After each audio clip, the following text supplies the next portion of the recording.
El título de la charla es Goniectomía con irrigación, un nuevo ángulo en el tratamiento del glaucoma, dado que además voy a estar incluyendo una descripción de las técnicas del TRAVEX.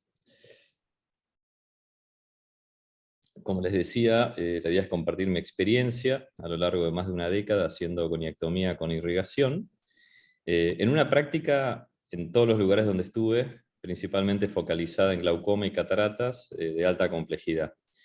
La charla va a empezar con una descripción de casos clínicos, después conceptos que considero fundamentales de anatomía, fisiología y mecanismos patofisiológicos. Después voy a describir la goniectomía con irrigación de MST, que incluye al Travectom y al Travex Plus. Después vamos a hablar un poquito de la selección de pacientes, y eso tiene mucho que ver con lo que aprendimos a lo largo de los años en nuestra experiencia con MIX. Un breve repaso de la literatura. Actualmente publicaciones de Travectom hay como 150, con lo cual solo voy a mencionar un par. Después voy a describir qué es lo que pasó con esos casos clínicos que describo al comienzo, y después vamos a hacer unas conclusiones finales. Bueno, y esta descripción de los casos clínicos es como para mostrarles un poquitito cuál es la versatilidad de este tipo de cirugías, qué es lo que representó en mi práctica. Imagínense que como muchos de ustedes, vemos los glaucomas más complejos, muchas veces con cataratas en nuestra práctica, y tener este tipo de herramienta fue un antes y un después en la forma de ejercer, hasta diría en mi calidad de vida.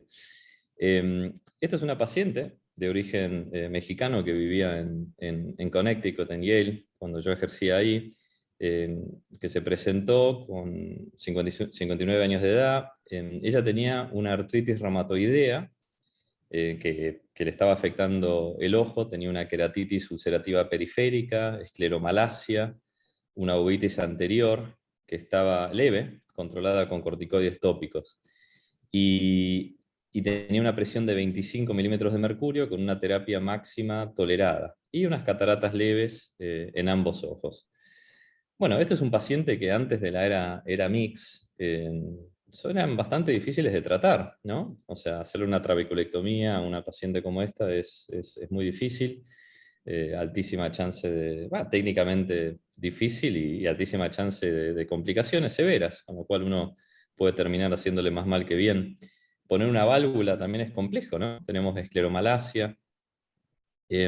Hacerle un diodo, en esa época lo que teníamos eran los diodos tradicionales, también es algo muy, muy agresivo, ¿no? Y esta paciente se estaba deteriorando en el tiempo, con lo cual, digamos, uno se presenta frente a un dilema, ¿no? De qué hacer. Esta es otra paciente que apareció en mi época en Yale, que tenía un glaucoma pseudoexfoliativa y creo que también un componente de glaucoma pigmentario, y además era alérgica a muchísimas medicinas. Cuando se presentó a verme tenía una presión de 40 en un ojo, y nuevamente la descripción de todos estos casos es como para que volvamos a nuestra clínica, a nuestra práctica, y podamos entender mejor el impacto de estas herramientas.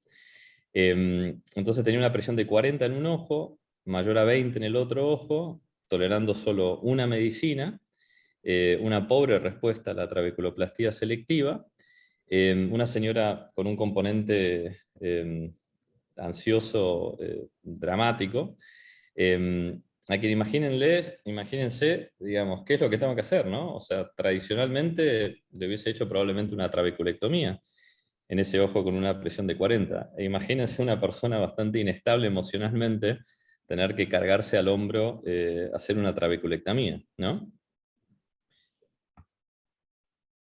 Esta es una persona que era totalmente sana hasta que llegó un huracán, el huracán Sandy, y se le ocurrió guardar sus muebles con bandas elásticas y sábanas, etc. Y una de esas bandas elásticas le pegó en el ojo. O sea, pasó de tener un ojo totalmente sano, un profesor de Yale, a tener el ojo de esta manera. O sea, cuando fue referido a mi práctica, ya había sido vitrectomizado, le habían sacado catarata traumática, y acá pueden ver lo que era el ojo. Eh, Tenía una presión de 46 con terapia máxima, y como ven, un nervio todavía sano. ¿Sí? En un paciente así, bueno, uno hubiese hecho tradicionalmente una trabeculectomía, o hubiese puesto alguna válvula, ¿no? Pero bueno, imagínense esta persona unos días previos o unas semanas previas era totalmente sana, y de un día al otro pasaba a este escenario, ¿no? Esta es una señora con demencia, o sea, una señora que ya tenía una demencia moderada, que vino con sus hijas, que también tenía alergia a múltiples medicinas, presiones de 34. Acá pueden ver en la foto el párpado hinchado, es producto de una gotita de timolol.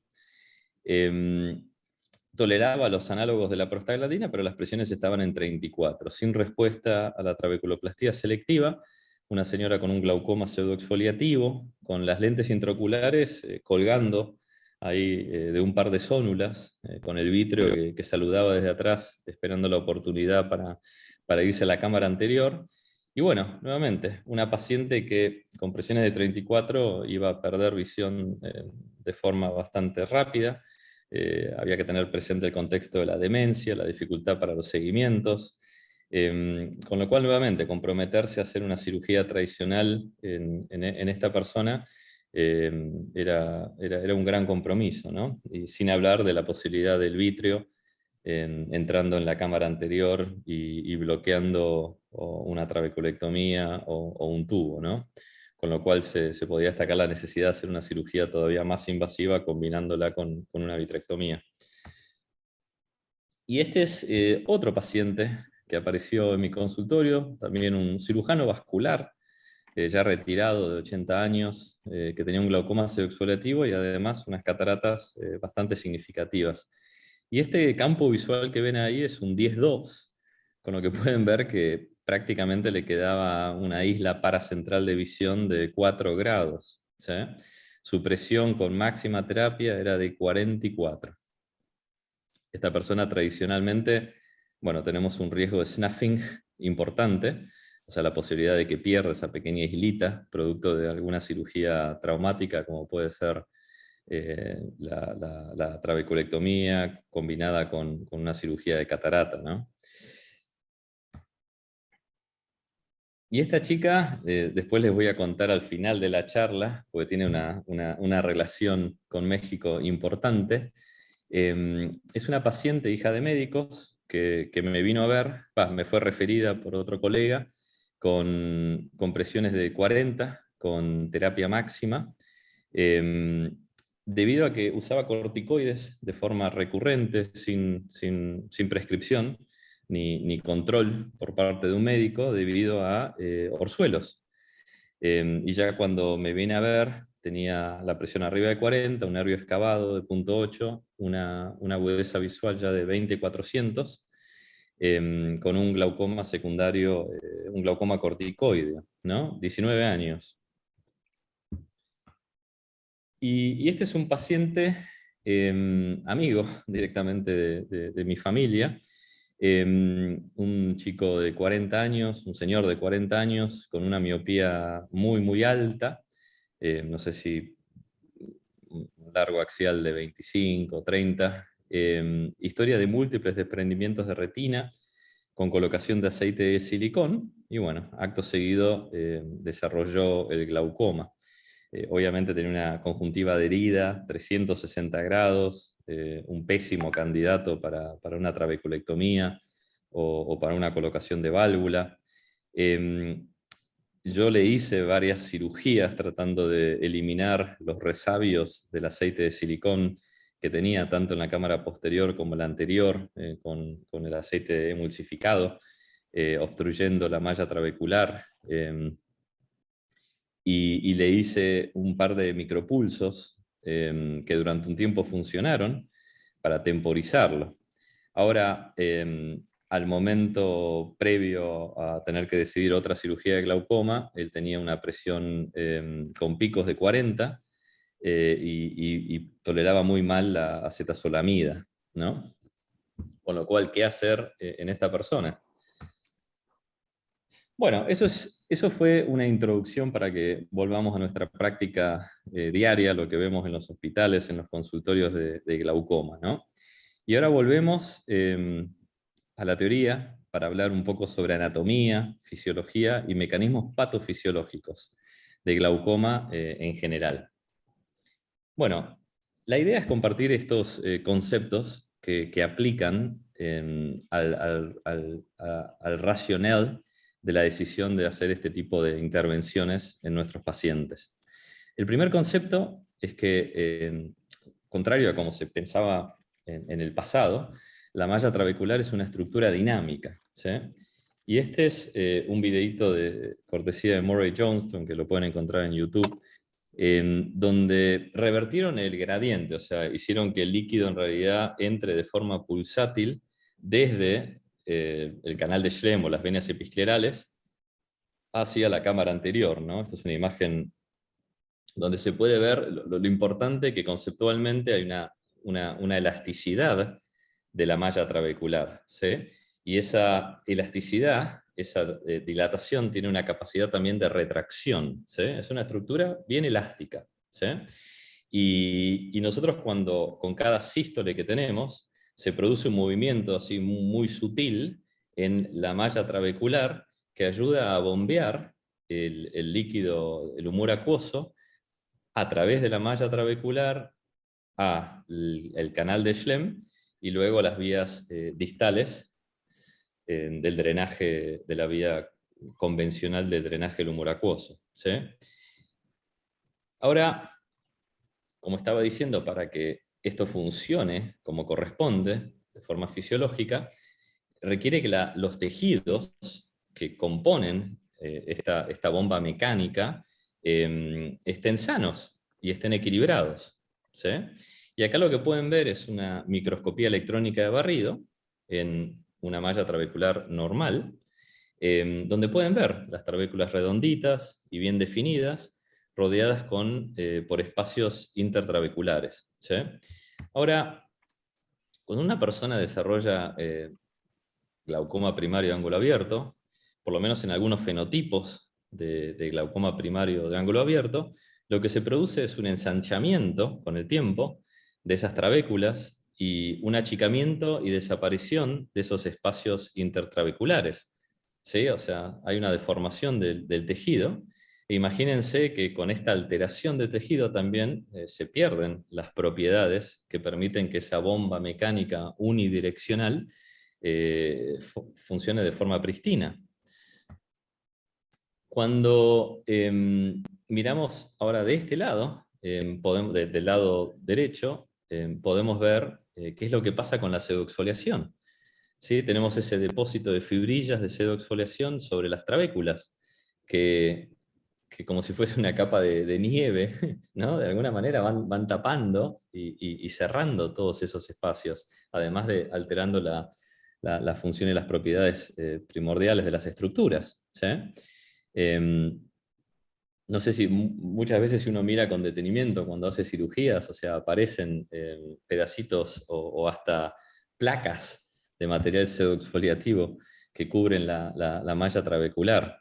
Con lo cual imagínense también cómo se altera la función de la malla trabecular con la acumulación de estos materiales con los años, ¿sí?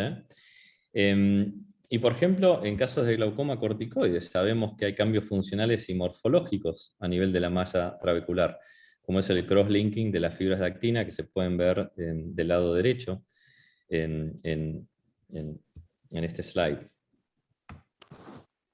Entonces, el concepto 3, ¿qué es lo que pasa? O sea, empezamos a tener todos estos procesos patofisiológicos diversos que van sucediendo con el tiempo en la malla trabecular, y lentamente la presión intraocular aumenta. Entonces, cuando la presión intraocular empieza a aumentar, aumenta también la aposición del canal de Schlemm. Cuando hay una aposición del canal de Schlemm, hay un aumento de la resistencia a la salida del humor acuoso. Y esto fue descrito por Johnston de vuelta en su época de Harvard en 1973. ¿Sí?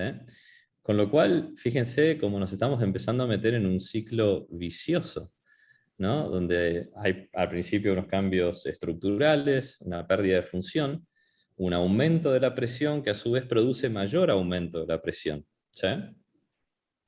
Lo que pueden ver abajo son los cortes histológicos y unos dibujitos que muestran cómo se ve el canal de Schlemm. Del lado izquierdo pueden ver los glóbulos rojos adentro de la luz del canal de Schlemm.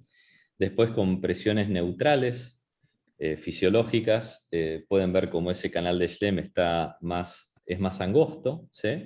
Pero ya cuando hay presiones elevadas hay un colapso, que imagínense cómo va a impedir la salida del humor acuoso, y también esa circulación sectorial que hay del humor acuoso. Acuérdense que del canal de Schlemm el humor acuoso tiene que pasar a los canales colectores, ¿no? Y más allá de que no haya una circulación circunferencial a lo largo de los 360 grados del canal de Schlemm del ojo, lo que sí hay es una circulación sectorial, ¿sí? Entonces, al haber colapso, es más difícil que haya acceso a esos canales colectores, ¿sí?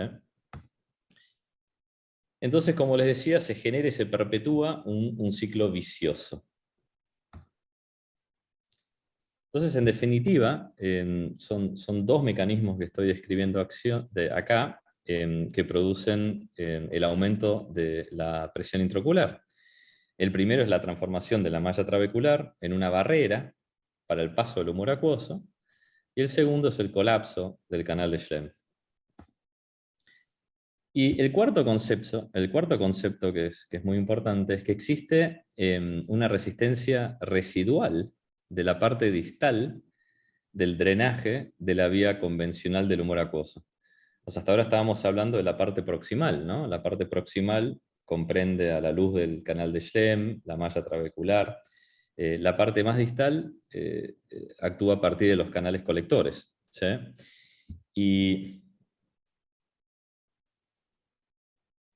acá tenía un dibujito bastante interesante. En este paper de 1968, Ashton describía cómo a nivel de los canales colectores, en pacientes con glaucoma primario de ángulo abierto, se producía un crecimiento de un tejido fibroso por debajo del endotelio, con lo cual esos canales colectores se volvían más angostos, la luz de esos canales colectores se volvían más angostos o hasta en algunos casos se ocluían. Eso me hace recordar un poco el proceso ateroesclerótico digamos, tradicional, con el cual todos estamos familiarizados. Bueno, imagínense que en algunos fenotipos de glaucoma primario de ángulo abierto eso esté pasando, ¿no? Y claro, acá el concepto para compartir es que dependiendo de la afectación de esa parte distal de la vía convencional, ¿sí? Vamos a tener un mayor o menor efecto de lo que nosotros estemos haciendo a nivel proximal, ¿sí? Ahora igual vamos a repasar ese concepto un poquito más tarde. Después, el concepto 6 es que las dimensiones del canal de Schlemm varían. Esto que ven acá del lado izquierdo, es una reconstrucción por OCT tridimensional que muestra la variabilidad en el diámetro del canal de Schlemm en un mismo individuo, ¿sí? Y otros estudios han demostrado que las dimensiones del canal de Schlemm varían no solo dentro de un mismo individuo, sino que con la edad, a medida que todos nosotros envejecemos, hay un achicamiento de ese canal de Schlemm. La presencia de glaucoma también afecta e impacta eso. Y también en función del tamaño del ojo, como todos sabemos. Mientras más uno mira y hace gonioscopías y trata de entender la anatomía del ángulo del ojo, más se da cuenta que la heterogeneidad en las dimensiones es increíble, es enorme, ¿sí? Y como cirujano del ángulo, uno tiene que tener eso presente, ¿no? No se opera a todos por igual y siempre tiene uno que individualizar, tratar de entender la anatomía del paciente al que va a operar para maximizar la posibilidad de éxito, ¿sí? Y todos estos factores que les estoy mencionando acá, todas estas alteraciones dimensionales, producto de la edad, de la presencia de glaucoma, del tamaño del ojo, es algo que uno tiene que tener presente. Y otro concepto importante es que a medida que nosotros envejecemos, el cristalino va creciendo, como todos saben, y también se va adelantando, ¿sí? Y cuando se adelanta, lo que hace es colapsar más el ángulo del ojo, como todos sabemos. Y al colapsarse más el ángulo del ojo, se altera la fisiología del ángulo. Entonces, como todos sabemos, en muchos pacientes a quienes operamos de cirugía de catarata nomás, la presión intraocular les baja. Y esto es casi directamente proporcional con el grado de apertura, o en realidad el grado de cerramiento del ángulo previo a la cirugía. Mientras más cerrado esté el ángulo, más va a bajar la presión una vez que uno saque el cristalino, ¿no? Entonces, este concepto es importante porque cuando combinamos la cirugía de catarata con cirugía del ángulo, lo que estamos produciendo es un efecto sinérgico, con lo cual tenemos una mayor probabilidad de tener resultados más dramáticos.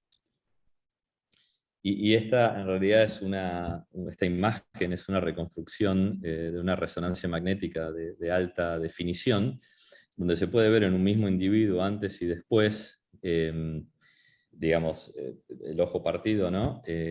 ¿Dónde está la úvea? ¿Dónde está sí, la úvea, básicamente.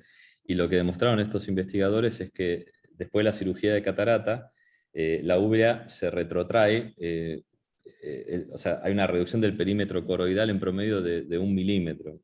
Eso, en otras palabras, es que todo se va para atrás prácticamente 1 milímetro.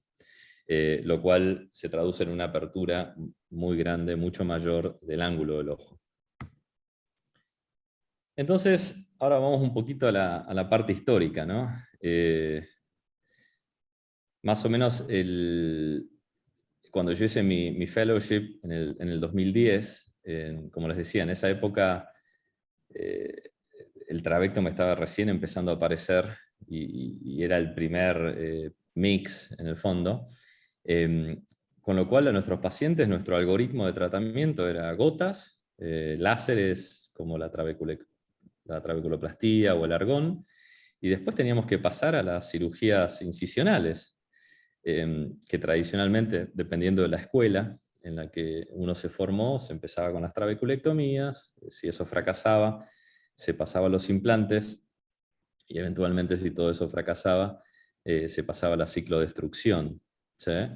Y la realidad es que hoy este escenario, o sea, esto fue hace no demasiado tiempo, 10, 12 años, fíjense cómo el escenario ha cambiado dramáticamente. Es mucho más divertido ser glaucoma ahora que cuando yo era residente.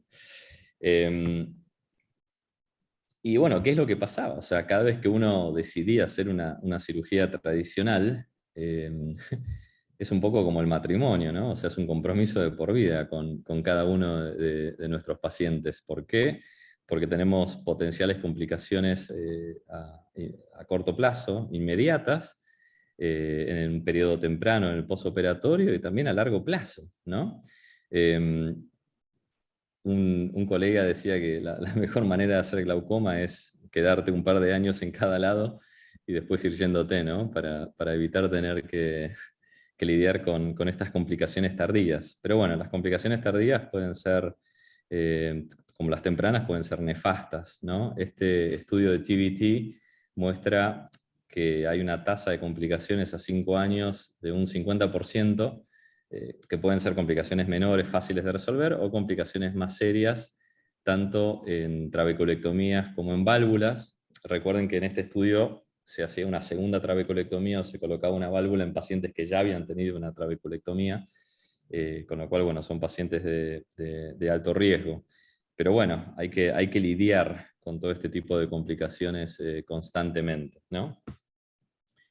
Entonces, en ese tiempo, o sea, siempre mi analogía es la siguiente, o sea, uno lo que tenía era un martillo, y no importa lo que tenía enfrente, cuando me refiero al martillo, eran las cirugías incisionales, no importa lo que tenías enfrente, sea un clavo o sea un tornillo, con el martillo lo terminabas usando. ¿Sí?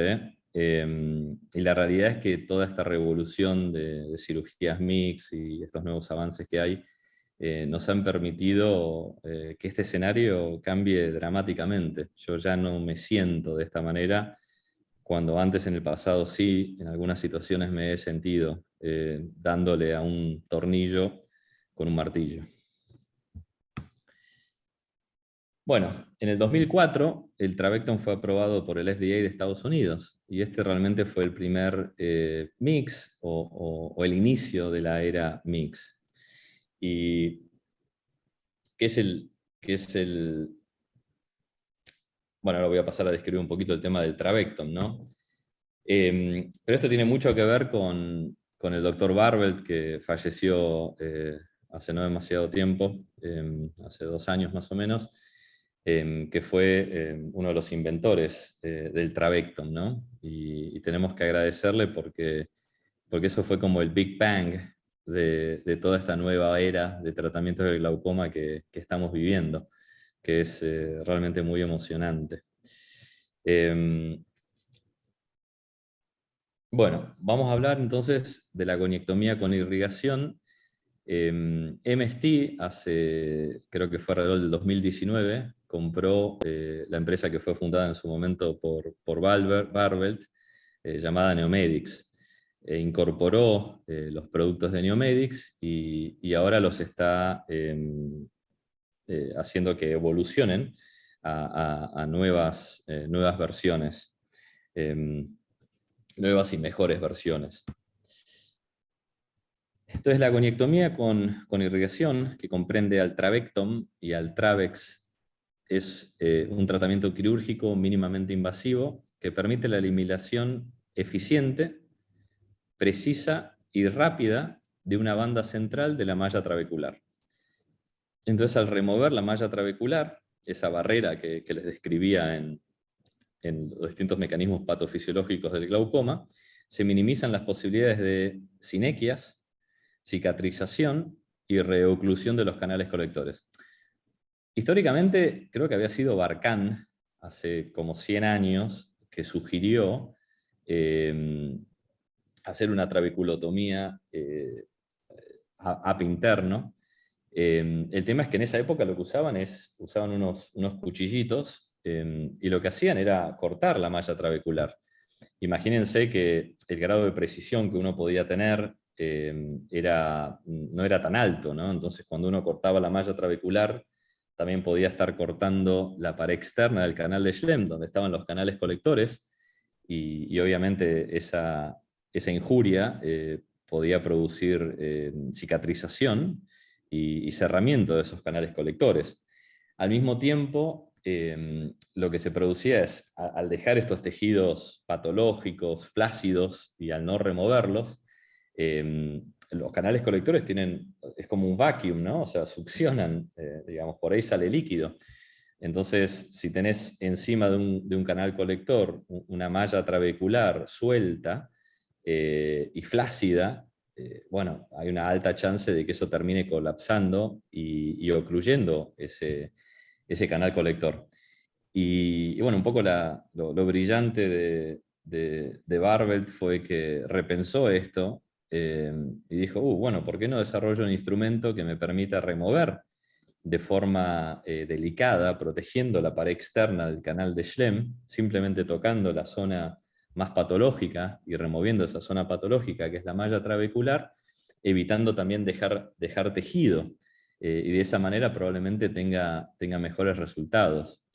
Y ahí fue cuando desarrolló el Trabecton, ¿no? que además permitía hacer este procedimiento, eliminar ese tejido, eliminar reflujo de sangre, mantener una excelente visualización, con lo cual conceptualmente desarrolló un instrumento cuasi perfecto. Entonces, este instrumento, este Trabectom, este Trabex, lo que hacen es trabajar sobre esos dos agentes etiológicos que antes mencionábamos son los causantes del aumento de la presión intraocular, en gran medida, porque estamos removiendo esa malla trabecular patológica, y a su vez, al remover esa malla, estamos evitando el colapso del canal de Schlem. Entonces, ¿el Travex qué es? El Travex Plus, o sea, el Trabecton viene con una consola, ¿no? Es un descartable que viene con una consola, se conectan y se hace el procedimiento. El Travex Plus no tiene una consola, y en vez de producirse esta electroablación, lo que uno hace es una remoción manual de la malla trabecular. El plus significa que tiene irrigación y aspiración, o sea, el tejido que se va soltando o el reflujo de sangre que va apareciendo es removido por este mecanismo de irrigación-aspiración. Tiene estas cuchillas que tienen una forma más triangular, ¿no? Son unas cuchillas dentadas cortadas con láser, o sea, son muy filosas, que permiten la escisión del tejido, o sea, sin producir desgarros. Esta forma trapezoidal es adaptable a los diferentes tamaños y anatomías del ángulo. O sea, recuerdan que yo les decía que cada ángulo es único, como cada individuo es único, bueno, cada ángulo tiene sus características propias, ¿no? Y esta forma trapezoidal permite que se adapte a ángulos, a mallas trabeculares más chicas, mallas trabeculares más grandes, permitiendo esta decisión de un ancho máximo de la malla trabecular, ¿no? Y obviamente minimizando la posibilidad de que haya remanentes de malla trabecular que puedan facilitar la oclusión de canales correctores o fibrosis. Como les mencionaba, la irrigación-aspiración permite mantener la visibilidad en todo momento, y eso es crítico porque lo que no ves no lo podés tratar. Permite mantener el control de la profundidad de la cámara, o sea, estabiliza y profundiza la cámara anterior, y facilita el acceso al ángulo iridocorneal. Vieron que, o sea, hay ángulos que hay que ir over the hump, ¿no? Que son capaz más difíciles de acceder, y al poder generar presión adentro de la cámara anterior, esas estructuras se pueden posteriorizar, y de esa manera uno tiene una mejor visibilidad y acceso al ángulo, ¿no? Y ni hablar del tema del reflujo sanguíneo, o sea, poder no tener reflujo sanguíneo durante el procedimiento es algo crítico. También tiene este talón redondeado, como lo tiene el Trabecton, que permite un control guiado alrededor del arco del ojo, ¿no? Hacer medio curvo permite adaptarse a la curva del ojo, y, muy importantemente, proteger la pared externa, que es donde están todas esas estructuras delicadas, como son los canales colectores. O sea, lo que uno hace con el Travex lo conecta. O sea, uno puede hacerlo también sin irrigación y aspiración, pero bueno, generalmente lo que uno hace es conectarlo con cualquier equipo de FACO, poner los settings de irrigación y aspiración recomendados para el Travex, y de esa manera utilizar el equipo de FACO emulsificación como una prolongación de este descartable que es el Travex Plus, ¿no? Recuérdense que muchas veces lo que se hacen cirugías combinadas, ¿no? O sea, uno saca la catarata y hace la cirugía del ángulo, con lo cual ya tenemos todo listo en el quirófano. Este es un corte histológico donde se puede ver la malla trabecular antes de la cirugía con Travex, y luego la apertura que queda, donde se removió la malla trabecular luego de hacer una cirugía con el Travex. Bueno, como les mencionaba, el Travex es compatible con cualquier máquina de FACO. Estos son los parámetros que uno utiliza, son los parámetros que uno pone en el FACO para poder hacer el procedimiento. Y ahora les voy a pasar a mostrar algunos videos quirúrgicos. Este es no soy yo, pero este es un video quirúrgico con un Travex. Lo que pueden ver es cómo va enganchando. Generalmente uno conviene enganchar desde abajo, ahí se fijan que ya perdió brillantez. La puntita del Travex significa que estamos por detrás de la malla trabecular. La partecita blanca de color perla que ven es la pared externa, una vez removida esa malla trabecular. Ahí pueden ver un poco de reflujo. En este caso, esto es Travex y no Travex Plus.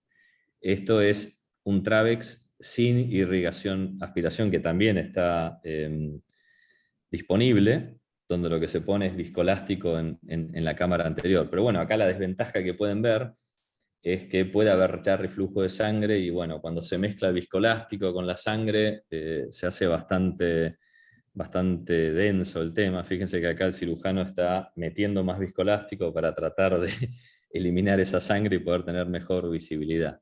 Bueno, el Travex Plus, al tener irrigación-aspiración, elimina esa problemática y esa necesidad. Bueno, el trabectom es lo que les explicaba, ¿no? Permite esta ablación electroquirúrgica, no es cauterización, también asegura una decisión bien amplia. Cuando se aplica la energía a la malla trabecular, el tejido queda completamente fragmentado y se evapora, o sea, se transforma en partículas minúsculas que son aspiradas inmediatamente después por el componente de aspiración del trabectom. Y después, bueno, todas las demás características son similares al Travex Plus que les mencionaba. La imagen que pueden ver abajo es del lado derecho. La primera se puede ver la malla trabecular intacta. Se puede ver después, una vez que esa malla trabecular ha sido removida, lo que se ve es esa pared externa. Esa pared externa es lo que se veía blanco en el video, ¿sí? Y ahí también se magnificó una imagen de un canal colector. Y bueno, como les mencionaba, consiste de esta pieza de mano, el trabectom, y después la consola.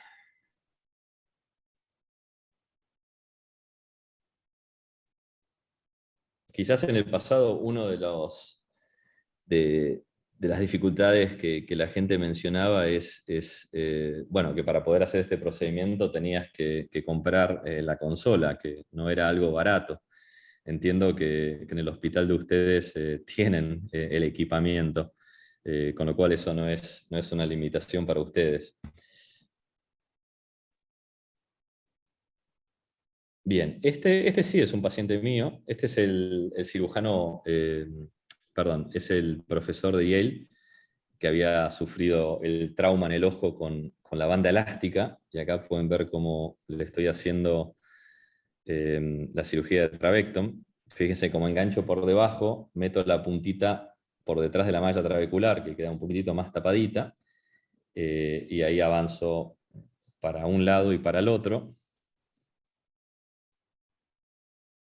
Lo que pueden ver ahí blanquito es la pared externa del canal de Schlemm. Piensen que este es un ángulo además con recesión, o sea, es un ángulo cuya anatomía está totalmente alterada. Fue interesante porque yo sentía como iba levantando primero, esa malla trabecular estaba totalmente colapsada, y yo con el trabectom lo levantaba, y después, bueno, podía hacer esta remoción, ¿no? Por lo menos durante el tiempo que yo estuve en Yale, este paciente anduvo bien. Ahí pueden ver el reflujo cuando hay un poquito de hipotonía, cuando sacas el instrumento. Ese reflujo también te dice que trabajaste en el lugar correcto, y que muy probablemente el paciente va a andar bien, ¿no? Después le hice un pequeño washout, presurizás el ojo, pones la sutura por seguridad y terminás un procedimiento en 10-15 minutos, en vez de tener que hacer una cirugía mucho más agresiva, como puede ser una cirugía incisional que lleva bastante más tiempo. Y este es otro videito, este es este amigo de la familia con este glaucoma secundario a aceite de silicón, ¿no? Acá también acá era lindo porque le iba removiendo la malla trabecular y veía como todas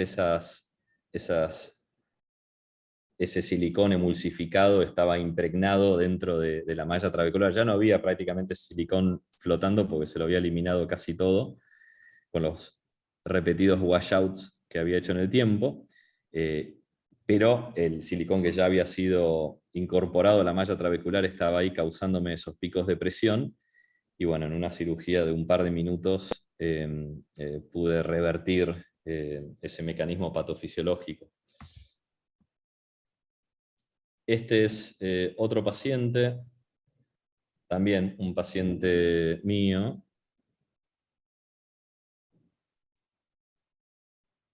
Perdón si este video no se ve tan claramente, pero bueno, esto muestra un poco la cirugía combinada, ¿no? Eh, a mí me encanta este instrumento, la verdad que es lo más delicado que hay en el mercado. Eh, es, tiene un diseño perfecto. Eh, yo me considero un afortunado en poder tenerlo en Argentina.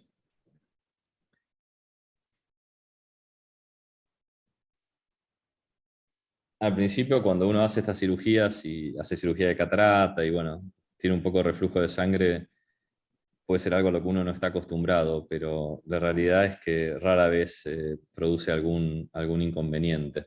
Sí, en el postoperatorio, cuando uno hace estas cirugías combinadas, puede llevar un poquito más de tiempo eh, la recuperación visual, pero la realidad es que aplicando un par de tips que les voy a explicar, uno minimiza esa cantidad de sangre en la cámara anterior. Con lo cual el postoperatorio suele ser bastante parecido al postoperatorio de una cirugía de catarata convencional. Y este es otro paciente. Esta es una paciente que tenía, además digamos, de la cinequias, un glaucoma medio mixto, con un componente de ángulo cerrado. Había poco espacio en la cámara anterior y acá lo que decidí es primero hacer la catarata. Generalmente hago el trabectom y después la catarata, pero en este caso decidí sacar primero la catarata, crear más espacio y recién ahí hacer el trabectom.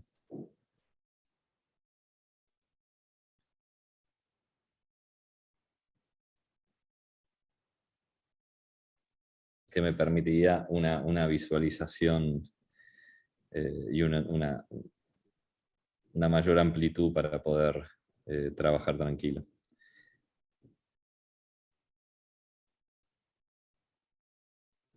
Es hermoso cuando está pigmentada la malla trabecular porque es como que uno sabe exactamente dónde tiene que hacer su ablación.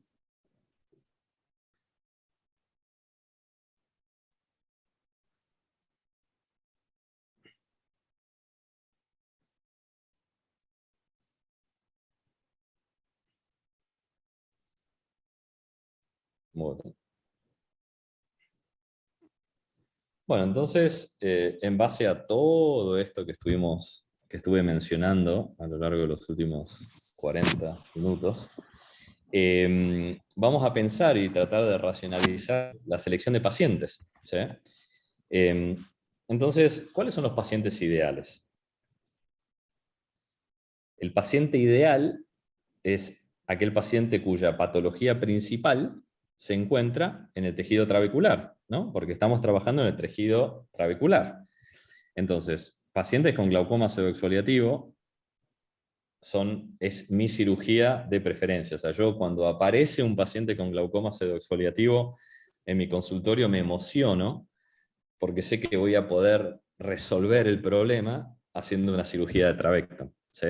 O sea, cuando yo era residente y no tenía eso, cuando me aparecía un paciente con glaucoma pseudoexfoliativo, yo decía, este tipo tiene una chance mucho más alta de progresar rápidamente por los picos y las fluctuaciones de presión que tiene, con lo cual el pronóstico era bastante reservado y eran glaucomas difíciles de tratar, que terminaban muy frecuentemente con trabeculectomías. Bueno, hoy el escenario para mí es dramáticamente distinto y cuando veo a ese paciente realmente me pongo contento por mí y por el paciente, porque sé que con una cirugía poco invasiva, corta, muy probablemente voy a tener un resultado muy bueno que dure mucho tiempo.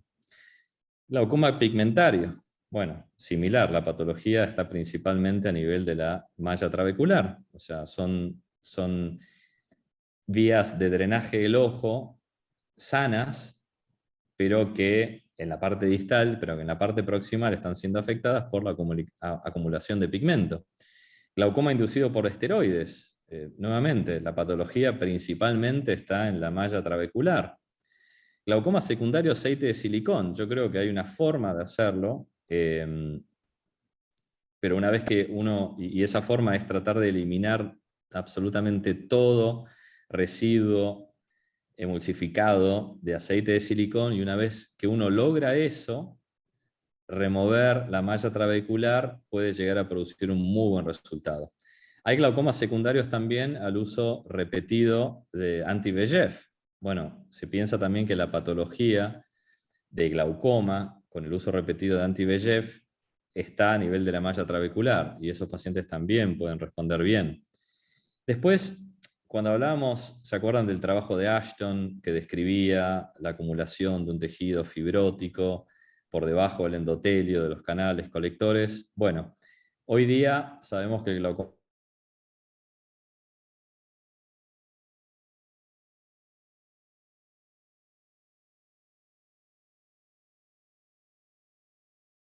de la patogenia a nivel proximal o distal, ¿no?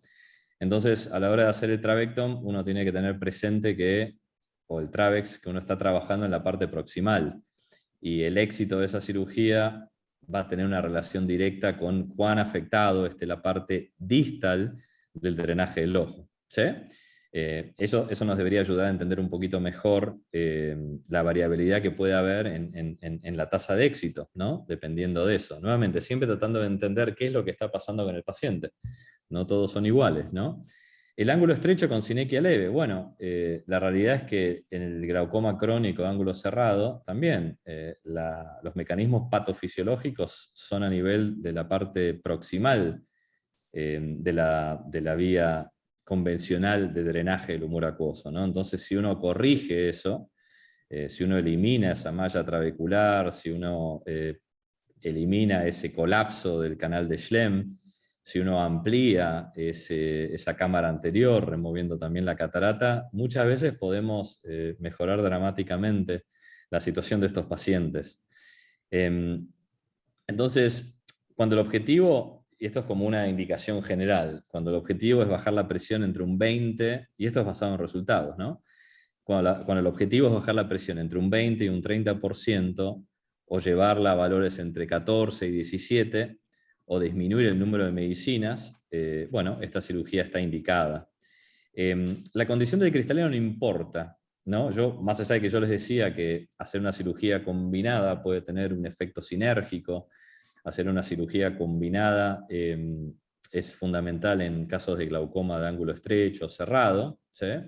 Cuando uno hace un trabectom o un trabex plus en pacientes fáquicos, también puede tener muy buenos resultados. Por eso la condición del cristalino en casos así no importa,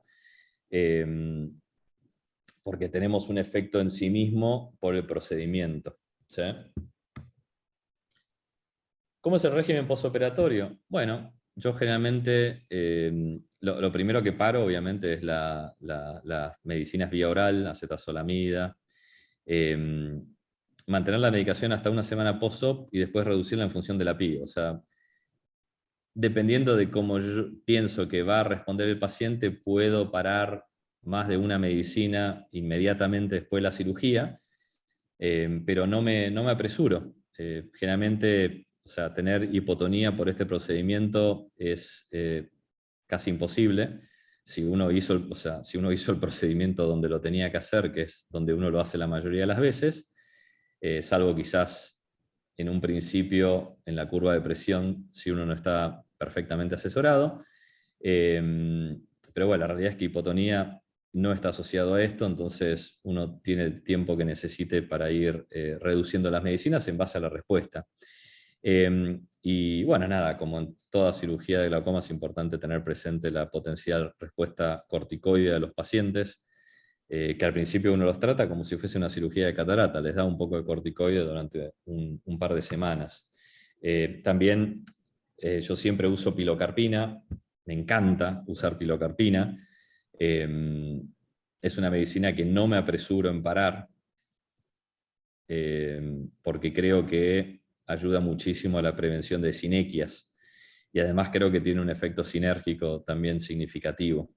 Y hay pacientes a los que puedo mantener con pilocarpina. O sea, una vez que uno remueve la catarata, o sea, ¿cuáles eran las grandes contras de la pilocarpina? El hecho de que producía una pupila congelada con los años y llevaba a que sea mucho más compleja la cirugía de catarata. Pero un paciente con glaucoma, a quien ya le removí la catarata y es pseudofáquico, imaginémonos que tampoco es un paciente miope alto, que puede tener un mayor riesgo de algún tipo de desgarro o desprendimiento de la retina producto del uso de la pilocarpina. Bueno, no me apresuro, los mantengo con pilocarpina un buen tiempo y lo voy parando de a poquito hasta el momento donde decido dejar de usarlo, ¿no? Pero bueno, no me apresuro en sacarlo y creo que tiene un beneficio significativo. En lo que respecta a la literatura, bueno, ya habrá como 140, 150 publicaciones y artículos, como decía Kurt, ¿no? Es la cirugía con la que más experiencia se tiene. Yo pienso que históricamente, o sea, era una empresa que fue fundada por Barbel y compañía, una empresa chica. Creo que si hubiesen ellos hecho un estudio multicéntrico, randomizado, prospectivo, hace muchos años, sería el escenario, sería todavía más popular y se estaría hablando constantemente, y es algo donde yo no estaría, o sea, es una cirugía que se utilizaría mucho más, pero la realidad es que una empresa chica quizás no tiene ese caudal de dinero y en su momento no lo pudo hacer. El hecho de que no lo hayan podido hacer en su momento no significa que la técnica quirúrgica sea excepcional, ¿no? Y bueno, ahí ya nos metemos en otro escenario donde podemos hablar un poco de temas que tienen más que ver con marketing y ese tipo de cosas. Pero bueno, el punto es que es una cirugía que tiene ya 2004, 16 más o menos, 17 años de trayectoria, más de 150 publicaciones, con lo cual hemos aprendido mucho y tenemos mucho conocimiento de esto. Este es un metaanálisis de resultados con Trabectom que fue publicado en el 2016 y las conclusiones es que la AP interno trabeculectomía con el Trabectom es una técnica madura con una amplia experiencia práctica desde el 2004. Cabe esperar que la cirugía con Trabectom reduzca la PIO aproximadamente un 36%, con una PIO media final a alrededor de 16 milímetros de mercurio. Esto es una media final, ¿sí? Con una reducción del número de medicamentos a menos de 1. La tasa de complicaciones pudiendo amenazar la vista es menor al 1%. Esto es un metaanálisis, conclusiones globales de analizar la literatura entera. Este es un review que yo publiqué en su momento, en el 2013, con mi equipo. Y lo que se puede ver acá era los distintos estudios de esa época, las distintas publicaciones. Pudimos ver el grupo de Minkler, por ejemplo, que tenía 101 pacientes, las presiones preoperatorias eran más o menos de 27, y a los 30 meses veíamos que la presión era de 16. Había mucho pérdida de seguimiento, fíjense que de 101 pasó a 11, ¿no? Este otro estudio de Minkler del 2008 incluía 1.100 pacientes con un seguimiento de 30 meses, tenía solo 42, pero también la presión bajó de 23 a 16. Acá hay un estudio de GEA con presiones preoperatorias de 28, 115 pacientes, a los 30 meses 22 pacientes, y también presiones 16. Fíjense que las presiones preoperatorias iban de 23, 28, y terminaban siempre cerca de los med-teens, ¿no? 16. Y acá también el número de medicinas se reducía de 2,9 a 0,5 a los 60 meses, o de 3,3 a 2,3. Estas eran las primeras publicaciones que salían, pero ya nos daba una idea bastante consistente de lo que podíamos esperar del Trabectom, ¿no? Y una cosa que noté ahí en su momento, que notamos, fue que no importa cuán alta era la presión preoperatoria, generalmente los valores postoperatorios eran más cercanos a los med-teens, ¿no? Y fíjense, todos estos pacientes que yo les describí originalmente tenían presiones de 40 a 46. Ahora les voy a contar cómo siguieron en el tiempo. Este es un paper que me encantó, publicado en European Journal of Ophthalmology, un grupo alemán, donde en pacientes con glaucoma pseudoexfoliativo hacían el triple procedimiento de trabectom más cirugía de catarata y después como una aspiración de las áreas de la malla trabecular que no podían remover con el trabectom. Y mostraron resultados hasta 7 años, y sus conclusiones eran que su cirugía de primera línea para este tipo de pacientes era esta, ¿sí? Y acá mostraban distintos criterios, donde, por ejemplo, el criterio D era obtener presiones iguales o menores a 15, una reducción de un 40% de la presión y sin reoperaciones, y ellos obtuvieron en el grupo, cuando mezclaban todos los pacientes, un 40% de los pacientes lograban esa definición de éxito. O sea, en un 40% de los pacientes, y creo que este era un seguimiento de hasta 7 años, había, nuevamente, un 40% de sus pacientes tenía presiones iguales o menores a 15 y una reducción de 40% sin reoperaciones a largo plazo. Cuando mirabas el criterio C, era una presión menor a 18, una reducción mayor al 20% y sin reoperaciones, y en este grupo que incluía a todos los pacientes, lograban esa definición de éxito en un 74%. Cuando, y el promedio de presión de base de todos esos pacientes era de 24. Cuando hicieron un análisis donde vieron aquellos pacientes que tenían presiones bien altas, cuyo promedio era 34, lograban criterio C en un 80% de los casos, o sea, es altísimo. Y criterio D, nuevamente presiones iguales o menores a 15, con una reducción de la presión mayor a 40 y sin reoperaciones, 60% de los pacientes. Wow, para mí es impresionante esto, ¿sí? Y va en concordancia con lo que yo veo en mi práctica, ¿no? Que es el hecho de emocionarme cuando veo a un paciente con pseudoexfoliación, porque sé que voy a tener estos resultados, los cuales son para glaucoma espectaculares. Y esto también, nuevamente, fíjense cómo va en consistencia, ¿no? Aquellos pacientes que tenían presiones más altas tenían una reducción mayor de la presión. Y fíjense que va en consistencia con ese review que publicamos como 7 o 8 años previos a esta publicación. Y fíjense cómo la presión posoperatoria estaba en los mid-teens, 14,8 más menos 3 y 15,2 más menos 3,6. ¿Qué significa eso? Que estos pacientes, en promedio, en el posoperatorio tenían presiones de 14,8, pero fíjense que hay pacientes que alcanzan presiones de 11, ¿sí? Lo cual es espectacular, ¿no? O sea, 14,8 menos 3, 15,2 menos 4, lo cual hasta para glaucomas, ¿qué te habla? Que hasta para glaucomas muy avanzados, donde tu presión target tiene que ser menor a 12, lo estás consiguiendo con este procedimiento.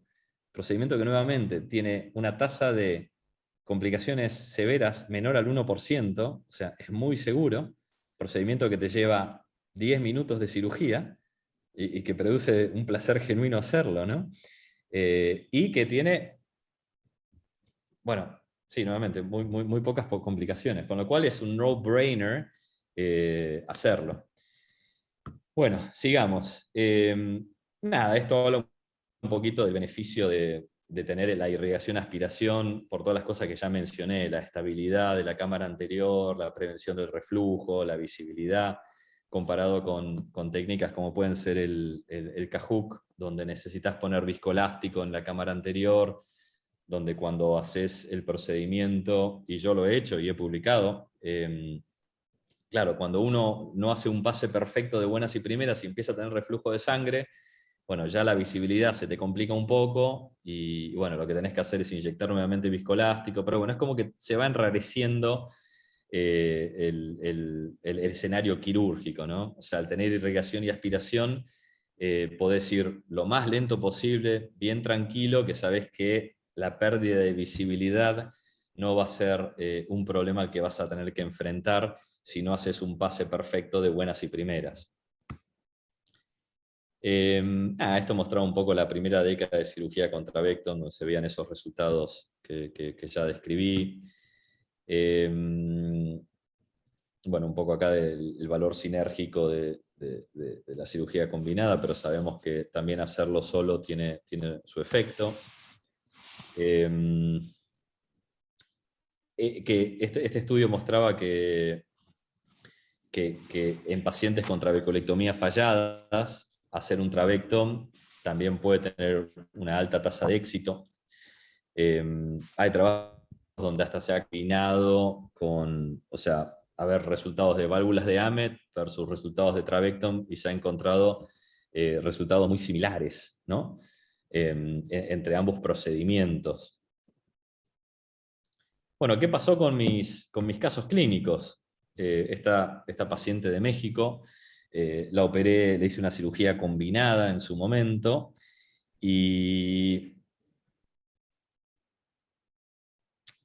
a los 2 años y medio de seguimiento tenía presiones de 14, acuérdense que estaba con presiones de 25, ella tenía presiones de 14 con 3 medicinas, habrá sido una prostaglandina y algo tipo un COSOPT, y tanto el OCT como el campo visual estaban estables. O sea, imagínense, paciente con escleromalacia, a quien yo debería haberle hecho una trabeculectomía o una válvula, terminé haciéndole una cirugía combinada de trabectom con cirugía de catarata, y a los 2 años y medio tenía ese resultado todavía, ¿no? O sea, un éxito rotundo.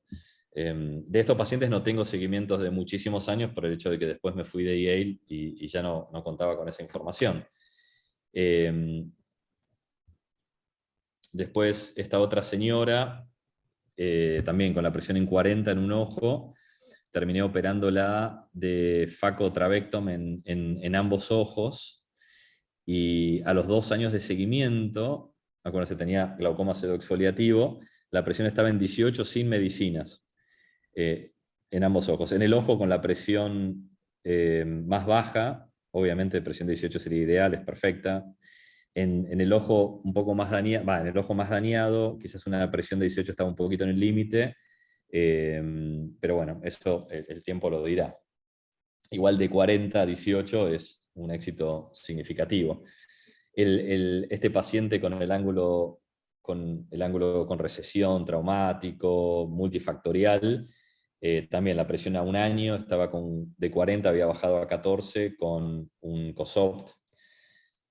Nuevamente, un nervio sano, o sea, esa presión es espectacular. La señora con la demencia, a los 6 meses la mandé de vuelta a su médico de cabecera, pero bueno, tenía presiones, acuérdense, 36 preoperatorias, 12 y 14, solo con pilocarpina una vez al día. Muchas veces lo que hago es mantengo la pilocarpina, pero quizás con una frecuencia baja, o sea, que el paciente se lo ponga a la noche, una gotita en cada ojo. Rara vez la uso 4 veces al día en el postoperatorio, generalmente se los doy 2 veces al día y después lo uso durante un par de meses una vez al día. El cirujano vascular, acá pueden ver presiones de 3 años luego de la cirugía. Miren, acuérdense, es un glaucoma muy avanzado, con una isla central de 4 grados de presión, de 4 grados de visión, a quien operé de cirugía combinada, trabectom con faco. El trabectom es muy bueno también en estos casos para prevenir los picos de presión postoperatorios típicos de la cirugía de catarata en pacientes con glaucoma avanzado, ¿sí? Con lo cual el riesgo de snuffing en el postoperatorio también disminuye dramáticamente al haberlo combinado. Y fíjense que este campo visual muestra al año cómo estaba el campo visual. O sea, en el 2012 y en el 2013, exactamente igual.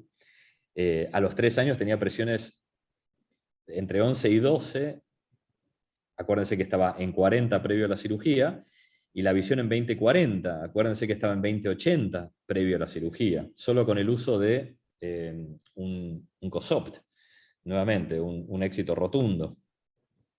Esta chica, ahora les cuento la historia.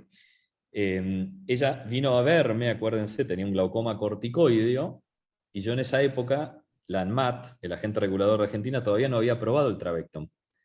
Y yo sabía que el Travectom era la cirugía para ella, porque tenía un glaucoma corticoideo, porque la patología estaba en la malla trabecular, y era lo que necesitaba hacer.